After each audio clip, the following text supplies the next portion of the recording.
तो स्टार्ट करते हैं इस महत्वपूर्ण कड़ी को। और पहला क्वेश्चन आपके सामने, जैसा कि आपको भी देता है रोज, आपको कहा जाता है वीडियो को लाइक शेयर जरूर करें। अगर आप चैनल पे नए हैं तो आप सब्सक्राइब करें। पहला क्वेश्चन देखिए, रणकपुर के मंदिरों का निर्माण राजस्थान के किस शासक के शासन काल में हुआ? रणकपुर के मंदिर जिनका निर्माण 15वीं शताब्दी में हुआ था, 1444 खंभों के समूहों पर। ये रणकपुर पाली के अंदर है, मथाई नदी के किनारे। जो मैं बातें आपको एक्स्ट्रा बता रहा हूं उनको अच्छे तरीके से याद रखना। रणकपुर पाली में मथाई नदी के किनारे 15वीं शताब्दी में इनका निर्माण जो महाराणा कुंभा के काल में हुआ था। किसके काल में? मारवाड़ के एक बहुत बड़े शासक महाराणा कुंभा, जो 1433 से लेकर 1468 तक मेवाड़ की गद्दी पर रहते हैं, जो सारंगपुर का युद्ध जीते हैं, विजय स्तंभ का निर्माण कराते हैं। इसके अलावा बहुत सारे युद्धों का विजय इन्हें निर्माता कहा जाता है। राजस्थान का पूर्वी प्रवेश द्वार किसे कहा जाता है? ये काफी इंपॉर्टेंट है, अक्सर एग्जाम में पूछा जाता है। राजस्थान का पूर्वी प्रवेश द्वार किसे कहते हैं? तो भरतपुर को कहा जाता है पूर्वी प्रवेश द्वार, जिसे हम कहते हैं सिंह द्वार। की बात करें तो राजस्थान का सिंह द्वार अलवर को कहा जाता है, और राजस्थान मरुस्थल का प्रवेश द्वार जोधपुर को कहा जाता है। और शिक्षा नगरी कहें, औद्योगिक नगरी कहें तो कोटा को कहा जाता है। अरबी व फारसी शोध संस्थान किस जिले में है? अक्सर मैं इनकी चर्चा आपके सामने करता हूं। अरबी फारसी शोध संस्थान टोंक केंद्र है। काफी विद्यार्थी इसमें कंफ्यूज रहते हैं, तो मैं आपको यहां से बता देता हूं। टोंक रियासत की स्थापना अमीर खां पिंडारी ने की थी, एक मुस्लिम के द्वारा अमीर खां पिंडारी ने की थी। हम कहते हैं ना, राजस्थान एकीकरण के समय मुस्लिम रियासत कौन सी थी? टोंक। तो ये ध्यान रखना, मुगल काल जो मुगल थे वो मुस्लिम थे, और उनकी भाषा कौन सी थी? फारसी थी। जो भी मुस्लिम आए वो अरबी थे, तो अरबी और फारसी। और टोंक रियासत के संस्थापक मुस्लिम, और यहाँ के जो शासक थे वो नवाब कहलाते थे। तो यहां से आप अंदाजा लगा लेना कि अरबी फारसी का संबंध कहां से हो सकता है? टोंक जिले से हो सकता है। दुर्लभ जैन भंडारों, जैन भंडार जैसलमेर दुर्ग में पड़े हुए हैं। इसके अलावा पश्चिमी सांस्कृतिक कला केंद्र का मुख्यालय उदयपुर के अंदर है। और जयपुर की तो बात ही छोड़ो, सिंधी, ब्रज, उर्दू, हिंदी, इसके अलावा संस्कृत, इसके अलावा पोथी खाना, ये सारे के सारे जयपुर में। जवाहर कला केंद्र, रंगमंच, ये सब जयपुर में है। राव जोधा ने जोधपुर शहर की स्थापना कब हुई? बहुत ही खास क्वेश्चन है। राव जोधा ने जोधपुर शहर की स्थापना 12 मई 1459 को की थी। कब? 12 मई 1459 को। और करनीबाई यानी रिद्धिबाई के आशीर्वाद से इन्होंने इसकी स्थापना की थी। 1559 में उदय सिंह ने उदयपुर शहर की स्थापना की थी। 1727 में स्वाई जय सिंह ने जयपुर शहर बसाया था। और 1433 में महाराणा कुंभा मेवाड़ की गद्दी पर बैठे थे। बहुत ही खास, आपको चारों ऑप्शनों के आधार पर एक एक छोटी छोटी बातें मैं आपको बता रहा हूं, जो परीक्षा की दृष्टि से बहुत ही खास होने वाली है। कोलवी की गुफाएं किस जिले में स्थित है? ये काफी बार है क्वेश्चन पूछा जाता है। कोलवी की गुफाएं, एक तो ध्यान रखना, बौद्ध धर्म से संबंधित है। बौद्ध धर्म से संबंधित है। कहाँ पे है? झालावाड़ के अंदर है। यहाँ याद रखना, राजस्थान सरकार के द्वारा एक बौद्ध बुद्धा या बौद्ध सर्किट का निर्माण किया जा रहा है, जो विराट जयपुर में बौद्ध धर्म के अवशेष मिले वहां से लेकर और ये पूरी पट्टी में झालावाड़ तक कोलवी की गुफाएं, ये एक बौद्ध सर्किट निर्माण किया जा रहा है, जो बेहद खास है। इसलिए कोलवी की गुफाएं आपसे एग्जाम में पूछी जा सकती है। और ये क्वेश्चन आपको मैं और बता देता हूँ, आरबीएसई आरबीएसई क्लास 9 की बुक में ये क्वेश्चन है। राजस्थान अध्ययन की बुकों में ये क्वेश्चन है। वहां से मैं लगातार वहां से क्वेश्चन उठा रहा हूं, क्योंकि पिछले एग्जामों की दृष्टि देखें, कांग्रेस सरकार की प्रति नीतियां देखें, तो ये लग रहा है कि आरबीएसई में से वो राजस्थान जी के लगभग उठा रही है। तो हम एक नहीं छोड़ेंगे और लगातार आपको क्लास दी जा रही है। अब 9वीं की क्लास आपको जल्द ही पूरे 9वीं क्लास ही पूरा निचोड़ आपको जल्द मिलने वाला है।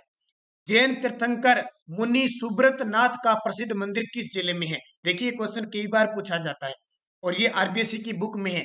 जैन तीर्थंकर मुनि सुब्रत नाथ का प्रसिद्ध मंदिर बूंदी जिले में है। कहाँ पे? बूंदी जिले के अंदर, ये याद रखना। नाकोड़ा पर्वत कहाँ पे है? मैं आपको थोड़ा सा बता रहा हूँ। नाकोड़ा पर्वत कहाँ पे है? बाड़मेर में। किराड़ू के मंदिर कहाँ पे है? बाड़मेर में। भीलवाड़ा की बात करें, अभ्रक नगरी आयताकार इसकी आकृति है, किसकी? भीलवाड़ा की।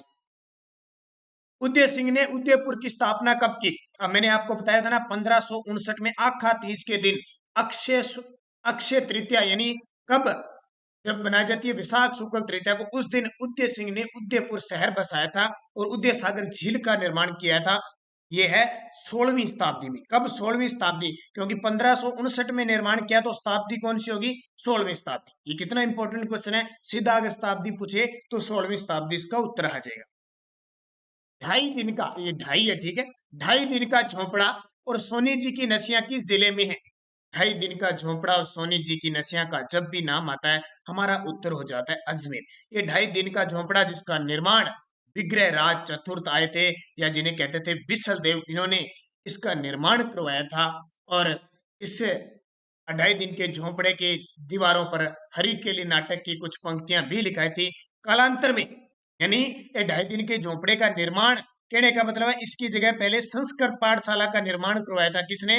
विग्रह राज चतुर्थ या बिसल देव ने करवाया था, ये याद रखना। कालांतर में एक गुलाम वंश का शासक आता है, कुतुबुद्दीन ऐबक, नाम सुना होगा। गुलाम वंश का संस्थापक जिसको कहते हैं, दिल्ली सल्तनत की शुरुआत करने वाला कुतुबुद्दीन ऐबक, जो 1206 से 1210 तक दिल्ली सुल्तान रहता है, उसने इस संस्कृत पाठशाला को तोड़वा कर 2.5 दिन के झोंपड़े का निर्माण करवाया। वर्तमान में कहते हैं कि 2.5 दिन का संत पंजाब शाखा यहाँ पे उर्स लगता है। प्रसिद्ध संत फखरुद्दीन की दरगाह कहाँ पे स्थित है? ये बहुत इंपॉर्टेंट है। प्रसिद्ध संत फखरुद्दीन की दरगाह किस जिले में है? तो जब फखरुद्दीन की दरगाह का नाम आए तो इसका उत्तर हो जाएगा डूंगरपुर। याद रखना, इंपॉर्टेंट है। और डूंगरपुर के स्थान पूछे गलियाकोट में, गलियाकोट में बोधी बोधी समुदाय जो है ना, संप्रदाय, वोहरा संप्रदाय की यहाँ पे पीठ भी है फखरुद्दीन की दरगाह, वहां पे गलियाकोट डूंगरपुर में। फूलडोल महोत्सव का संबंध किस संप्रदाय से है? कई बार ये क्वेश्चन पूछा जाता है। फूलडोल महोत्सव का संबंध है वो राम सनई संप्रदाय से, राम संप्रदाय, या कह सकते हैं राम सनई संप्रदाय। क्वेश्चन बहुत इंपॉर्टेंट है। राम सनई संप्रदाय की 4 शाखा थी, याद रखना, पेपर में आती है। शाहपुरा शाखा इनकी मुख्य पीठ थी, जिसके संस्थापक थे रामचरण जी। एक शाखा इनकी थी रेण नागौर में, जिसके संस्थापक थे दरियाव जी। एक शाखा थी इनकी खेड़प्पा में, खेड़प्पा कहाँ पे है? जोधपुर में, हरिराम दास जी। और एक शाखा थी इनकी सिंहथल बीकानेर में, इसके थे, ये सॉरी, खेड़प्पा जोधपुर के रामदास जी थे और सिंहथल के हरि रामदास जी थे। जसनाती संप्रदाय, जसनाथ जी, बिश्नोई संप्रदाय जाम्बो जी, और ये उद्दल संप्रदाय कोई नहीं था। साबला गांव डूंगरपुर में किस संत का जन्म हुआ? साबला गांव डूंगरपुर में किस संत का जन्म हुआ? तो संत मावजी का जन्म हुआ था। किसका? साबला गांव डूंगरपुर में, जिन्होंने चोपड़ा ग्रंथ लिखा था। कौन सा? चोपड़ा ग्रंथ लिखा था। इसमें तीसरे विश्व युद्ध की इनकी भविष्यवाणी की हुई है। दूसरी, संत मावजी ने निष्कलंक संप्रदाय चलाया था। कौन सा? निष्कलंक संप्रदाय चलाया था। और डूंगरपुर के अंदर नवाटापुरा गांव में बेणेश्वर धाम की स्थापना करने वाले भी संत मावजी थे। मीराबाई के गुरु भी कौन थे? संत मावजी। मिशिकन दास जी, सुंदर दास जी और बखना जी किस संत के शिष्य थे? मिशिकन दास जी, सुंदर दास जी, बखना जी किसके संत थे? अक्सर पेपर में यहां से पूछा जाता है। संत दादू दयाल जी के शिष्य थे, जिनका जन्म अहमदाबाद में हुआ था और मुख्य पीठ इनकी नारायणा जयपुर के अंदर है। दादू पंत दादू जी के 152 शिष्य थे, जिनमें 52 शिष्य मुख्य दादू स्तंभ कहलाते थे, जिनमें रज्जब जी, सुंदरदास जी, गरीबदास जी, मिशिकन दास जी मुख्य भूमिका निभाते हैं। जाम्बोजी के द्वारा बिश्नोई संप्रदाय की स्थापना कब की गई? जाम्बोजी संत महात्मा पर्यावरण वैज्ञानिक जिन्हें कहा जाता है, 1485 में समराथल बीकानेर में बिश्नोई पंथ की स्थापना की थी। और जो इनके पहल को सबसे पहले रामोजी बिश्नोई, जिन्होंने पहल लिया, सॉरी, फुल्लोजी बिश्नोई, वो पहले बिश्नोई कहलाते। बहुत खास जाम्बोजी, जिनका मुख्य मेला मुकाम नोखा बीकानेर में लगता है। सुरसुरा अजमेर में किस लोक देवता की मृत्यु हुई थी? बहुत ही इंपॉर्टेंट है और अक्सर चर्चा में रहता है। तो सुरसुरा अजमेर में तेजा जी की मृत्यु हुई थी, क्योंकि नाग देवता ने सेंद्रिया नामक स्थान पर, सेंद्रिया भी अजमेर में है, सेंद्रिया अजमेर में इनको डसा था। इनकी मृत्यु सुरसुरा अजमेर में हुई थी। इनकी मृत्यु का समाचार इनकी घोड़ी लिल्लण इनकी पत्नी पेमल को देती है। ख्वाजा मोइनुद्दीन चिश्ती किसके समय भारत आए थे? कितना शानदार क्वेश्चन है। चिश्ती संप्रदाय के संस्थापक ख्वाजा मोइनुद्दीन चिश्ती, ये पृथ्वीराज चौहान तृतीय के समय भारत आए थे 1192 में ईस्वी में। और किसके साथ आए थे? मोहम्मद गोरी के साथ आए थे। और अजमेर को इन्होंने कर्म भूमि बनाई। और ख्वाजा मोइनुद्दीन चिश्ती की दरगाह जो बनी हुई है हमारे राजस्थान का हृदय, राजस्थान का मक्का, राजस्थान का नाका अजमेर में बनी हुई है। नागणेची माता का मंदिर राजस्थान के किस जिले में है? नागणेची माता, ये बहुत खास है। नागणेची माता राठौड़ों की कुल देवी है। किसकी? राठौड़ों की कुल देवी है। इनका मंदिर है वो जोधपुर में। 3 मंदिर इनके प्रसिद्ध है। एक तो नगाना गांव बाड़मेर में इनका मंदिर है, एक मंदिर मेहरानगढ़ जोधपुर में है, और एक मंदिर जूनागढ़ बीकानेर के अंदर स्थित है। अलाउद्दीन खिलजी ने किस दुर्ग का नाम बदलकर जलालाबाद रखा था? अलाउद्दीन खिलजी ने किस दुर्ग का नाम बदलकर जलालाबाद रखा था? तो जलालाबाद इन्होंने जालोर का रखा था। जब 1311 ईस्वी में आक्रमण किया था अलाउद्दीन खिलजी ने, उस समय यहाँ के शासक काहनड़ देव थे। काहनड़ देव और इसके पुत्र वीरम देव, काहनड़ देव की पत्नी जेतल देव, ये सब वीर गति को प्राप्त होते हैं। और यहाँ 1311 ईस्वी का साका होता है, जौहर और केसरिया, क्योंकि विश्वासघात बिक्का दैया के द्वारा किया जाता है। अलाउद्दीन खिलजी इस दुर्ग का नाम बदलकर जलालाबाद करते हैं। अब कुछ ध्यान रखना, गागरोन दुर्ग का नाम मुस्तफाबाद कहलाया, मुस्तफाबाद रखा गया। इसके अलावा चित्तौड़गढ़ का नाम अलाउद्दीन खिलजी ने खिचर खां रखा था। सिवाना दुर्ग का नाम अलाउद्दीन खिलजी ने खेराबाद रखा। रणमल और रतिपाल सेनापति का संबंध किस शासक से है? रणमल और रतिपाल का नाम सुना है तो बहुत इंपॉर्टेंट है। मैं कुछ यहाँ पे आपको सेनापतियों के नाम लिखते हैं जो किसी न किसी रूप में प्रसिद्ध थे। रणमल, रतिपाल, नाम सुना होगा बहुत ही खास। नाम सुना होगा आपने आहला और उद्दल, नाम सुना होगा आपने गोरा और बादल, नाम सुना होगा गोरा और बादल का, नाम सुना होगा आपने जैमल और फत्ता का, नाम सुना होगा जैमल फत्ता का, नाम सुना होगा डूंगर जी जवाहर जी, डूंगर जी जवाहर जी, नाम सुना होगा आपने ये मेहराब खां, मेहराब खां का, जयदयाल और मेहराब खां का नाम सुना होगा। नाम सुना होगा आपने बीका दैया का, अभी मैंने आपको बताया। नाम सुना होगा आपने बीका दैया का, नाम सुना होगा आपने भावला पंवार का। ये इतने नाम जब आप सुन लेते हो, नाम सुना होगा आपने देवलिया ठाकुर बाघ सिंह का। इतने नाम मैं आपको बताता हूँ, याद रखना। नाम सुना होगा आपने चेता और कुंपा का। इतने याद रखने कौन कौन थे? रणमल, रतिपाल, हमीर देव के सेना। एक और याद रखना, भीम सिंह, धर्म सिंह। सब डिटेल आपको मैं बताने जा रहा हूं। रणमल रतिपाल ने क्या किया था? रणथंबोर हमीर देव चौहान के सेनापति थे। अलाउद्दीन खिलजी ने जब 1301 में आक्रमण किया था तो विश्वासघात किया था। आला और उदल महोबा का युद्ध हुआ था 1182 में। परमर्दी देव की ओर से लड़ते हुए पृथ्वीराज चौहान के विरुद्ध युद्ध वीर गति को प्राप्त हुए। गोरा और बादल रावल रतन सिंह के साथ लड़ते हुए वीर गति को प्राप्त हुए। जैमल फत्ता चित्तौड़ के तीसरे साके में उदय सिंह की तरफ से लड़ते हुए वीर गति को प्राप्त हुए। जब अकबर ने आक्रमण किया, डूंगजी जवाहर जी चाचा भतीजा थे, सिक्कर से संबंधित है। सेकंड में अमीरों को लूटते थे और गरीबों में धन बांटते थे। लोक देवता के रूप में प्रसिद्ध भावला पंवार सिवाना दुर्ग में शीतल देव चौहान के साथ विश्वासघात किया। जयदयाल मेहराब का कोटा क्रांति में इन्होंने मेजर बटन की गर्दन कटवाई थी, नारायणी पलटन, और कोटा पर 6 महीने तक कब्जा रखा। बीका दैया काहनड़ देव के साथ विश्वासघात करते हैं। बाघ सिंह चित्तौड़गढ़ के दूसरे साके में रानी कर्मावती के साथ सैनिकों का नेतृत्व करते हुए वीर गति को प्राप्त होते हैं। जेता और कुंपा का तो नाम ही बड़ा शानदार है।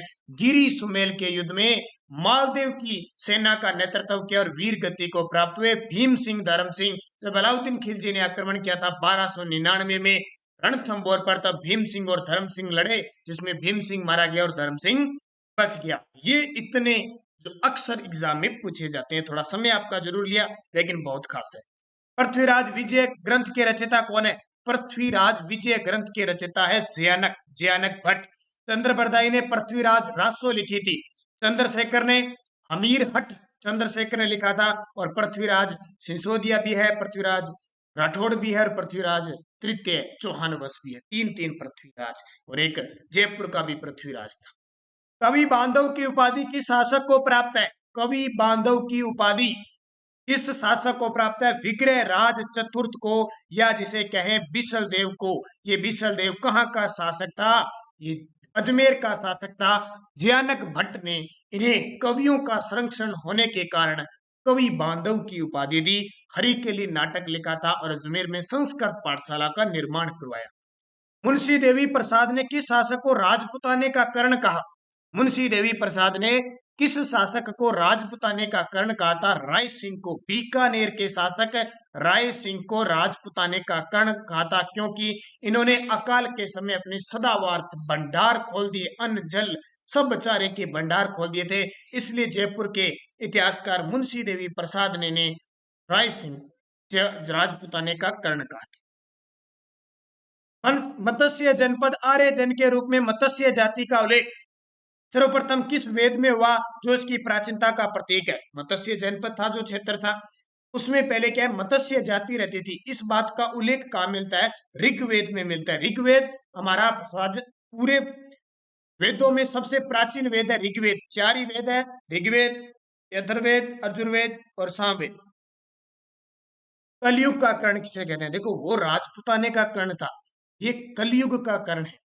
कलयुग का कर्ण इसकी दानवीरता के कारण राव लूणकर्ण को कहते हैं। ये भी बीकानेर के शासक थे। राजस्थान के मरुस्थल में पहले क्या था? जो आज राजस्थान का मरुस्थल है ना, वो पहले क्या था? रेगिस्तान था, समुद्र था, भीड़ भूमि थी या पर्वत था? अब देखिए, कल परसों मैंने भौतिक प्रदेश का आपको बताया था कि राजस्थान का भाग भौतिक प्रदेश के रूप में 3 भागों में फैला हुआ है। फैला है ना?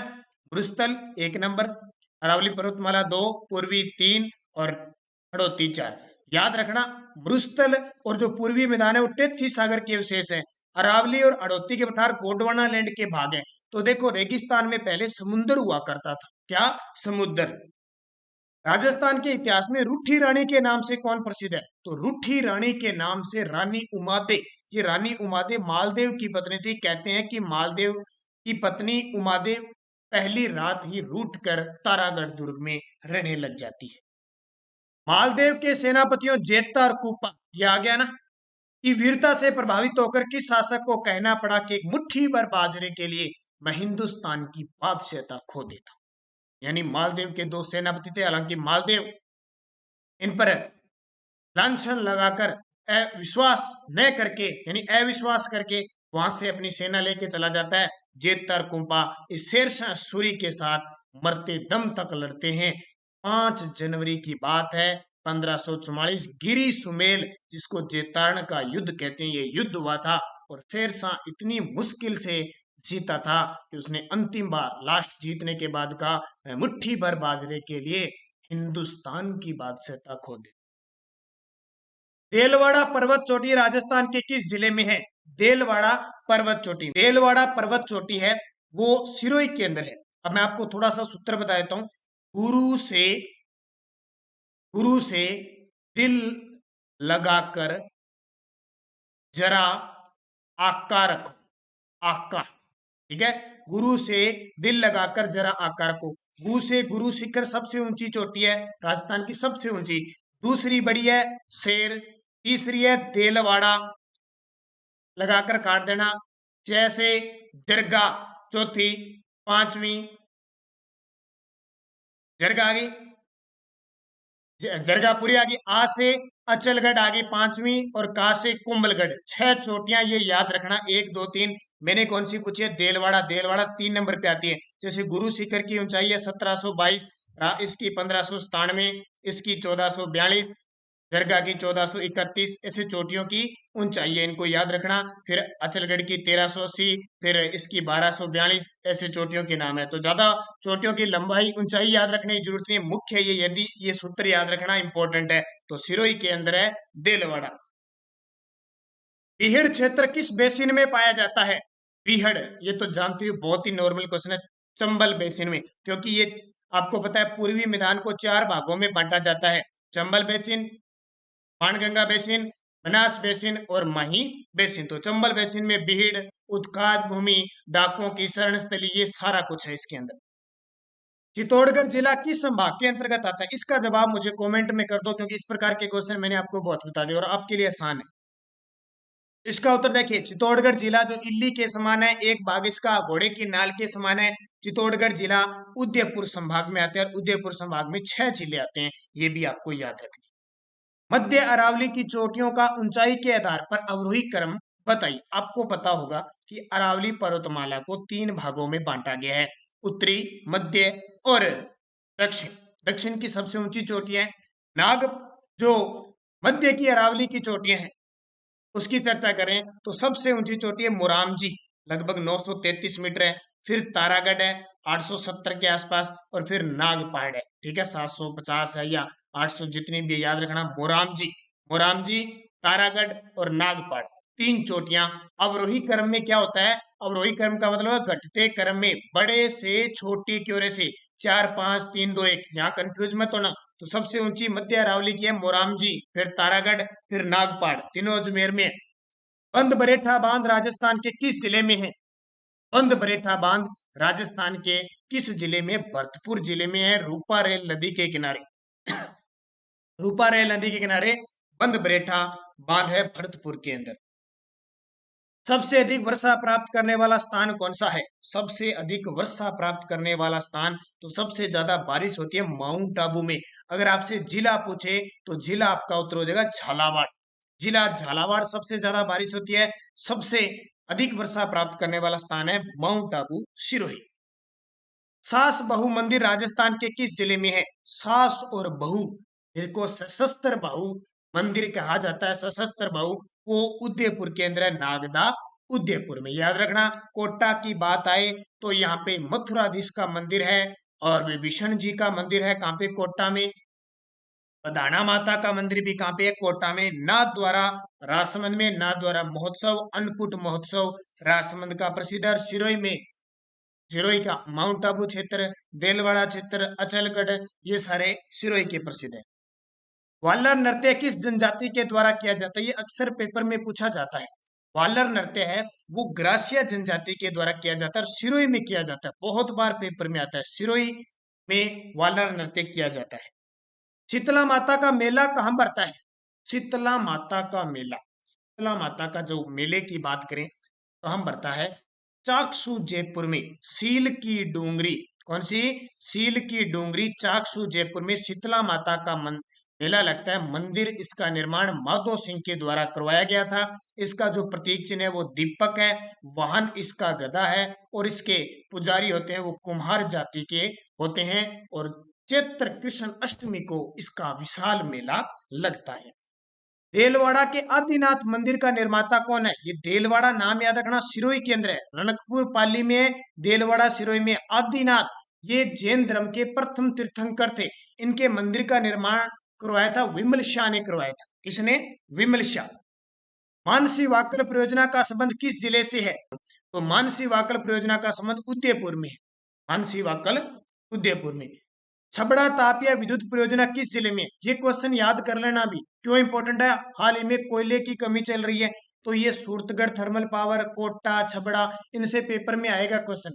तो छबड़ा तापीय विद्युत परियोजना 12 के अंदर है। वर्तमान में 6 इकाइयां इसकी कार्यरत है और 2320 मेगावाट ये बिजली उत्पादित कर रहा है। सूरतगढ़ थर्मल पावर की वर्तमान में 8 इकाइयां इकादित है और ये 2820 मेगावाट बिजली उत्पादित कर रहे हैं। सूरतगढ़ श्री गंगानगर में, छबड़ा 12 में। ये क्वेश्चन पक्के आने के चांस है। राजस्थान की प्रथम चीनी मिल कब स्थापित की गई?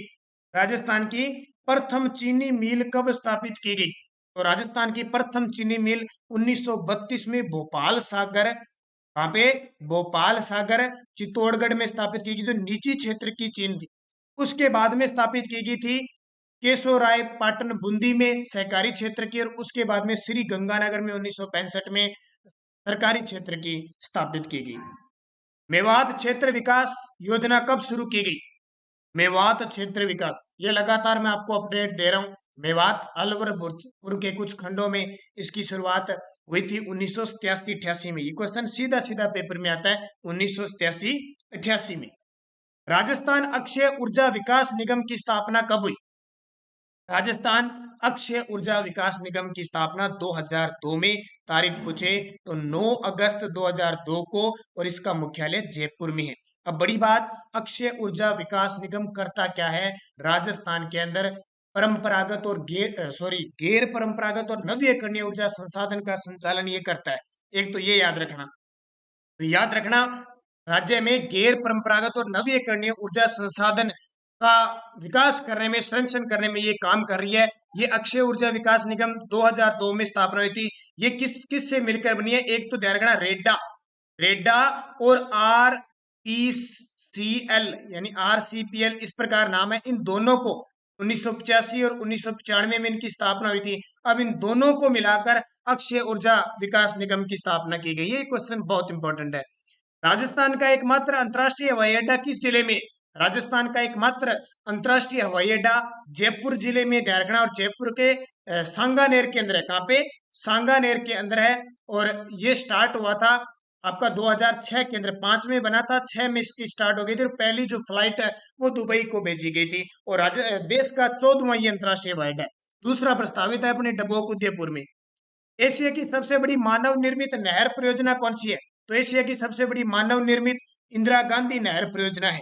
इंदिरा गांधी नहर परियोजना, जिसकी लंबाई 649 किलोमीटर में, बहुत बार इसके बारे में आपको बता चुका हूँ। 9 लिफ्ट नहर है, जिसमें से 7 संचालित है, एक प्रस्तावित है और एक निर्माणाधीन है। सबसे प्राचीन मानव निर्मित पूछ ले तो वो गंग नहर है, जो 1921 से 1927 बनी थी। और इंदिरा गांधी नहर ये 1958 से संचालित है। 1961 में पहली बार पानी छोड़ा गया। तो ये सबसे बड़ी है, वो सबसे प्राचीन है।